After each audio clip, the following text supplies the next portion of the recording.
At 03:27 hours local time on the 12th of August 2026, in the Dorelia area on the Pokrovsk front southwest of the contested Detsk fortress belt, 20 Ukrainian drones were racing toward a mechanized logistics convoy at 90 miles per hour. But the Ukrainian control team had no idea that Russian artillery had already located their position. The first 152mm shell from a Msta-S Akatsiya self-propelled howitzer landed 600 yards away, close enough to fill the Ukrainian bunker with clouds of dust. The Russian commander detected them the moment all 80 brushless motors had to operate at full power to lift the additional explosive payload during takeoff, causing the copper windings to heat up rapidly.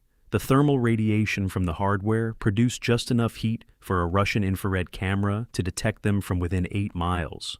The commander of Ukraine's unmanned systems forces had two choices: abort and survive to wait for another opportunity, or continue the attack under pressure from Russian artillery fire.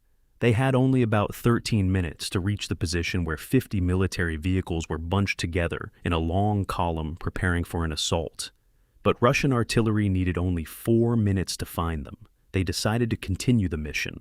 A BMP armored vehicle scouting ahead spotted the drone swarm and immediately opened fire. Tracer rounds from its coaxial 7.62mm PKT machine gun streaked through the morning air. The formation immediately split apart. 5 climbed higher, 5 dropped lower, 5 moved diagonally left, and the remaining 5 shifted diagonally right. A diamond formation took shape, and more importantly, the drones constantly swapped positions between the groups, causing the PKT rounds to cut through empty air. But there was something the Russians could not see. Each FPV was trailing a very thin fiber optic cable that transmitted video and control commands directly back to the operator. Because the drones did not rely on radio signals, they were almost unaffected by Russian jamming systems, even though the electronic warfare equipment below was transmitting extremely powerful interference. While the drones were still approaching the convoy area, Russian artillery had already determined the exact location of the Ukrainian frontline control bunker and began intensifying fire on the position. But this was not the first time they had carried out an attack like this. They knew what Russia would do, and Ukraine had prepared very carefully for it. The crews were sheltered in 3 of 4 separate bunkers, spaced 850 yards apart. The bunkers were arranged in a diamond pattern and connected by deep trenches, allowing personnel to move between them when Russian artillery fire arrived. And this was why that specific distance mattered. A 152mm artillery shell could produce a lethal radius of up to 300 yards. At a distance of 550 yards, even a direct hit on one bunker would not affect the others. The Russians could destroy all 3 occupied bunkers, and there would still be 1 reserve bunker from which the attack could continue. All 20 drones would still remain available to complete the mission. The second shell from a Tu-19 Msta-S landed 550 yards away, closer this time, but it was still part of the ranging fire. Through the camera of the lead FPV, the control team commander could now clearly see the entire target area. Nearly 50 Russian military vehicles began leaving the assembly area, moving one after another into a 1.5-mile stretch of open road. On both sides, there were almost no hardened positions, tree lines dense enough or large enough cover to protect the entire mechanized formation. Ukraine had watched this route for several days and identified it as the easiest place to attack. From the moment the first vehicle entered until most of the convoy cleared the area, they had only 95 seconds. At that exact moment, the third 152mm shell exploded near the trench system connecting the control bunkers. Thousands of metal fragments flew outward at extreme speed. Most missed the bunkers, but 4 fiber optic cables lying across the ground were cut almost simultaneously. 4 screens immediately went dark, then came back on as the UAVs switched to backup radio links. While evading fire from the lead BMP, another FPV turned too sharply at low altitude, causing its cable spool to snag on an obstacle and snap. Ukraine still had all 20 UAVs in the air, but the formation was now divided into 15 FPVs still connected by fiber optic cable and 5 FPVs forced to use radio control behind them. Russian artillery was correcting its fire with increasing accuracy, and the third round had already landed close to the trench system. The Ukrainian commander immediately ordered the crews to disconnect their screens, power units, and essential equipment and move through the deep trenches to the 4th reserve bunker. Not long afterward, another 152mm shell landed near the position they had just abandoned. Russia now had to reacquire the coordinates and recalculate its firing data. In the air, the FPVs were hunting the convoy. Underground, Russian artillery was hunting the people controlling them. But the 5 FPVs that had just lost their cables were about to face a much bigger problem. Radio-controlled UAVs had to transmit video and flight commands through the air. So, when interference strong enough covered the same frequency range, the signal-to-noise ratio dropped, the video began breaking apart, and control commands could disappear entirely. Fiber optic FPVs were different. Their data traveled as pulses of light inside glass fiber at around 200,000 kilometers per second. Trying to stop that with radio jamming was like trying to cut a wired connection with noise. As long as the cable remained intact, the 15 remaining drones were almost unaffected by radio frequency electronic warfare. In the middle of the convoy, a vehicle belonging to the Boris Oglebsk II electronic warfare system received an alert about the UAV swarm and began jamming control channels, video transmission, backup links, and satellite navigation signals. On the 15 fiber optic screens, the video remained stable, but the other 5 screens immediately filled with interference. Latency increased and control response began to slow. The first lost video and crashed into the ground. The second drifted out of formation before losing its link. The remaining 3 tried to maintain their backup channels, but the closer they came to the jamming source, the weaker the connections became. In a short period of time, all 5 radio-controlled FPVs were removed from the attack. The Russian side had just seen 5 UAVs disappear and could have believed that Boris Oglebsk II was breaking apart the entire swarm. But inside the Ukrainian reserve bunker, 15 other video feeds remained completely clear. 15 FPVs continued descending lower, and the distance was now only a few miles. More importantly, by activating to protect the convoy, Boris Oglebsk II had also revealed which vehicle was transmitting the jamming. 5 UAVs were down, but 15 FPVs with intact fiber optic cables were still coming, and Boris Oglebsk II could now become the first priority target. But Boris Oglebsk II did the opposite. It did not fear being detected. As the 15 FPVs continued closing in, the Russian EW crew saw new signals appear on the spectrum display and immediately increased jamming power. Only 4 seconds later, the video on 4 FPVs began breaking into blocks. Latency increased, and then the screens turned to white noise. The 4 drones continued along their last headings before gradually losing control. But 11 FPVs with intact fiber optic cables continued flying normally with almost no change in their camera feeds. The Boris Oglebsk II crew could not understand why 11 targets were still advancing, so they widened the jamming across more channels. The transmitters began flooding frequency bands commonly used for UAV control, video transmission, satellite navigation, and tactical communications. The problem was that electronic warfare did not know which signal carried a Russian flag and which carried a Ukrainian one. As the jamming level increased, the tactical radios inside the convoy also began losing signal-to-noise ratio. Boris Oglebsk II was trying to blind 11 FPVs that were not using radio at all, but instead, it was creating an electromagnetic wall against the very forces protecting it. The lead BMP was the first vehicle to recognize the consequences through its thermal optical sight. The crew could still see the small dots racing low toward the formation and tried to send a warning to a Panzer system positioned several miles away in support. But all they heard in their headsets was interference. The second call also failed. Data on the UAV's approach direction, altitude, and number could not be transmitted in time. An air defense system still had its 30mm cannons and interceptor missiles fully intact. But it was losing something just as important as ammunition: early warning and target coordination. That was the irony of the Russian defensive layer. The more Boris-Oglebsk II increased its jamming to protect the convoy, the more chaotic the surrounding communications network became. The BMP could see the UAVs, but could not warn the Panzer. The Panzer did not receive a complete target picture. The vehicles in the convoy also struggled to coordinate their dispersal. Meanwhile, the 11 fiber optic FPVs continued receiving video and control commands through pulses of light traveling inside glass fiber, completely outside the battle taking place across the radio spectrum. The distance continued shrinking to less than a mile. The 11 FPVs dropped close to the terrain and began splitting into different approach axes. The Russian side still had machine guns, anti-aircraft guns, and the Panzer, but the defensive network had just lost its ability to coordinate at the most critical moment. And the 11 FPVs that Boris-Oglebsk II could not touch were now close enough to begin selecting individual vehicles in the convoy as targets.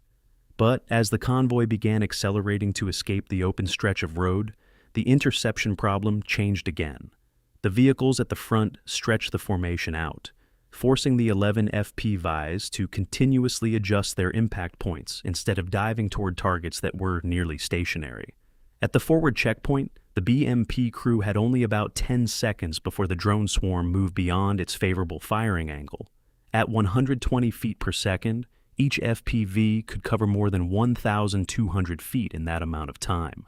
The gunner immediately swung the turret, brought the 7.62mm PKT machine gun onto the approach axis, and tried to calculate a lead point. PKT rounds left the barrel at 850 meters per second, but at a range of only a few hundred feet. If the UAV changed direction while the bullet was still in flight, the interception point had already shifted somewhere else.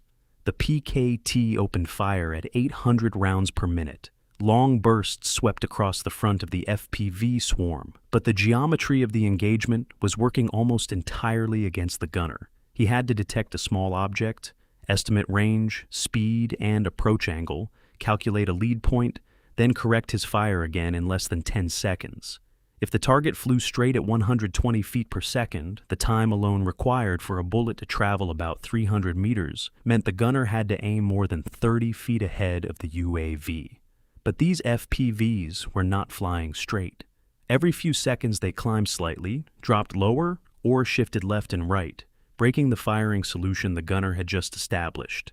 In training, targets usually maintain their trajectory long enough for a lead point to be calculated. Here, every time he found the answer, the FPV had already changed the problem. Through the sight, the gunner could even see the thin fiber optic cables trailing behind the UAVs flashing when they caught the light. But seeing the cables did not mean he could hit them. The PKT burst continued sweeping across the formation. One FPV dived lower, two split in opposite directions, and the rest changed altitude almost simultaneously. The rounds passed through the places where they had been only a fraction of a second earlier. 10 seconds were over. Not one of the 11 FPVs had been shot down. The swarm moved beyond the favorable firing zone and continued racing toward the convoy.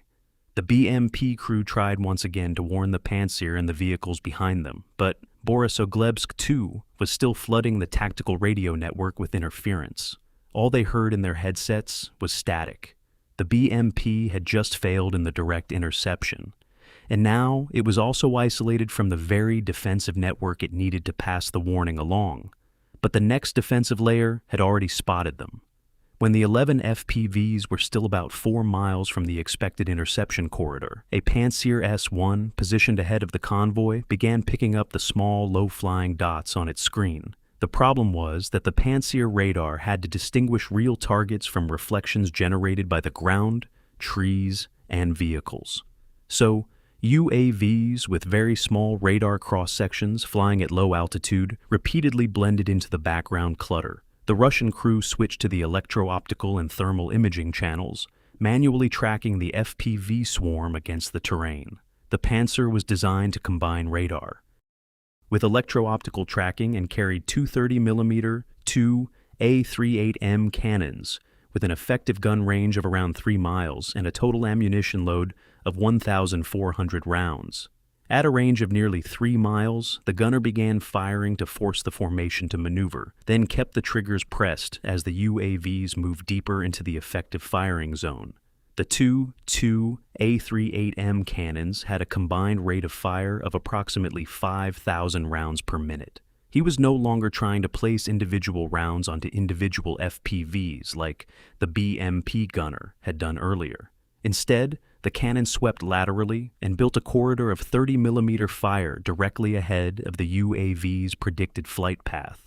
With 11 drones approaching through a confined area, only a few needed to pass through the densest part of that fire for the tactic to work. 3 FPVs were torn out of the formation, almost one after another. One lost a motor, the second burst into flames in midair, and the third crashed into the ground. Only 8 remained. But the 8 survivors did not continue flying as a single group.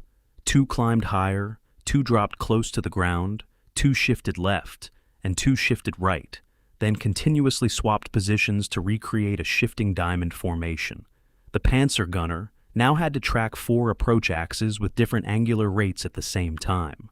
The high group stood out most clearly against the sky and was easiest to lock with the electro-optical sensor. The low group was harder to see because it blended with the hot ground, dust, and vehicles. But those UAVs also had the shortest flight path to the convoy. The fire control computer offered one solution. The gunner's experience suggested another. He had only seconds to choose. He chose the high group. The 2 30mm cannons elevated and began tracking the FPVs climbing above the formation. That was exactly what the 8 remaining UAVs needed. While the Panzer concentrated most of its attention on the easiest targets to see, the low-flying and flanking drones continued accelerating toward the convoy, with almost no fire pressure against them.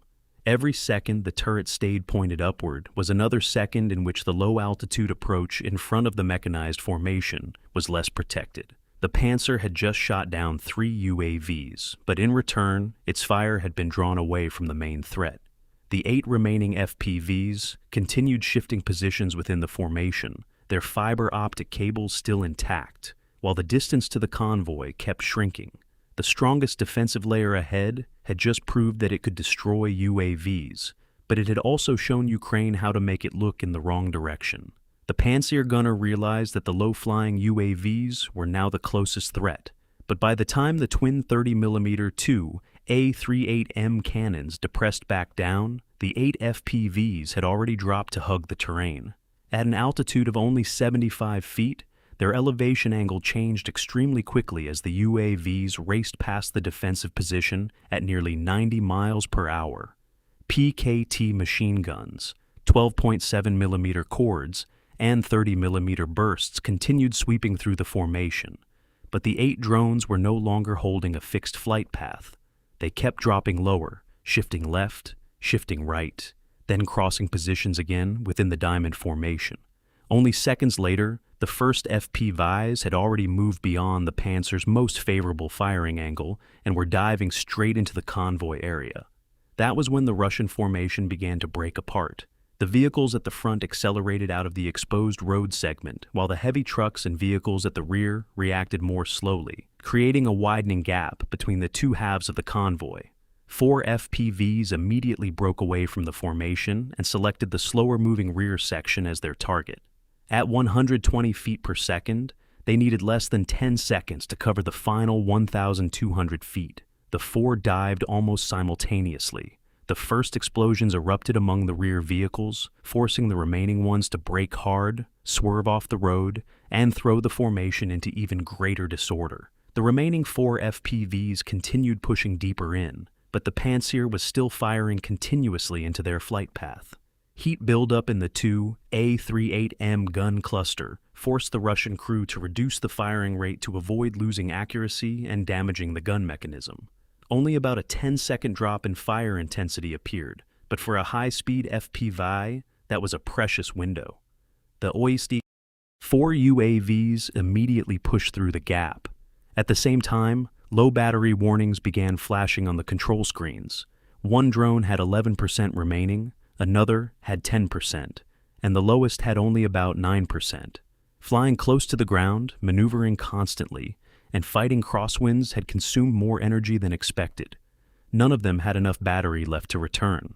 The explosions at the rear of the convoy now created a new advantage. Diesel smoke, dust, and burning debris were being pushed across the road by the wind, obscuring the terrain background that the Pantsir's electro-optical sensors were using to track targets. Thermal imaging could still detect temperature differences, but a small target flying close to the ground behind multiple layers of hot smoke became much harder to maintain in a stable track. The 4 FPVs disappeared into the smoke at a distance of less than 1,000 yards, then reappeared so close to the convoy that the cameras could already make out individual doors, road wheels, and external fuel drums. But another limit was approaching even before the air defense systems could stop them. The fiber optic spools were nearly fully unrolled. After almost 13 minutes of flight, kilometers of cable were trailing behind them across trenches, bushes, and uneven ground. The drag increased every time a UAV changed direction, and just one more snag on an obstacle could snap the link. The cable length counters on the screens were creeping toward the spool limit. From this point on, their greatest advantage over the Boris-Oglebsk 2 would last only a few more seconds. Battery nearly exhausted, cable almost spent. The convoy ahead was dispersing rapidly. The 4 FPVs no longer had time to circle back or search for the perfect target.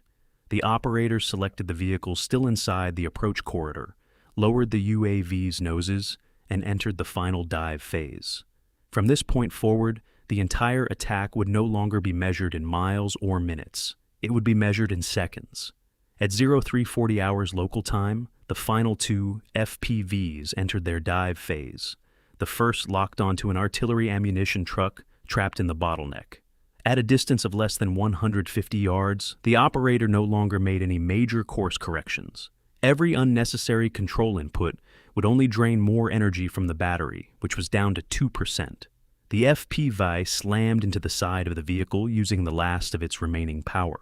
The shape-charge warhead detonated on contact, collapsing its metal liner into a penetrator jet, traveling at several miles per second.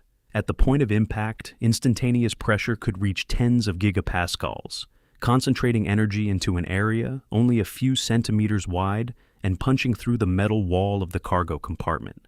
Inside, the propellant charges and 152mm ammunition crates needed only a sufficiently intense heat source to begin a chain of spreading fires. Temperatures in the penetration zone exceeded 1,000 degrees Celsius in the first instant. A few seconds later, the first secondary explosion tore the cargo body apart. The final FPV struck a fuel tanker only a few vehicle lengths away. The tank was carrying thousands of liters of diesel, and when the warhead penetrated the tank wall, the metal was ripped open before the heated liquid began spraying out under internal pressure and the violent motion of the vehicle itself as it braked. Ordinary diesel does not explode like gasoline simply because a tank is punctured, but here it was atomized into extremely fine droplets and mixed with hot air and burning metal fragments from the explosion nearby. Temperatures inside the fire zone quickly exceeded 800 degrees Celsius, far above the auto-ignition temperature of diesel. Less than a second later, a fireball engulfed the middle of the convoy. Then the 2 strikes began interacting with each other. The blast wave from the ammunition truck forced air outward with enough pressure to shatter windows, blow open doors, and hurl metal fragments into vehicles dozens of yards away. The ruptured fuel tank continued feeding combustible liquid into an area that was getting hotter by the second. A truck behind tried to reverse, but was blocked by a vehicle that had already swerved off the road. A BMP ahead could not turn around because the gaps between vehicles had shrunk to only a few yards. The convoy that had tried to accelerate out of the attack was now trapped inside the very bottleneck it had created. On the screens inside the Ukrainian bunker, the first video feed disappeared when the FPV struck the ammunition truck. The second feed went dark only a few seconds later. No UAV remained in the air, but outside the secondary explosions continued. Artillery rounds inside the hit vehicle began detonating in waves, throwing hot fragments into the surrounding vehicles, while fuel flowing across the road formed a burning trail along the withdrawal route. The vehicles at the front kept fleeing. Those in the rear were forced to stop or scatter into the terrain beside the road. The formation of nearly 50 vehicles no longer existed as a coordinated mechanized convoy. and the road Russia had intended to use to push forces into the assault was now blocked by its own burning vehicles. In your opinion, what was the decisive factor in this attack? The fiber optic FPV, Russia's electronic defense mistake, or the convoy's own chaos as it tried to escape? Leave your thoughts in the comments. If you want to see more tactical analysis like this, hit like and subscribe to the channel. And as always, peace for Ukraine. Goodbye.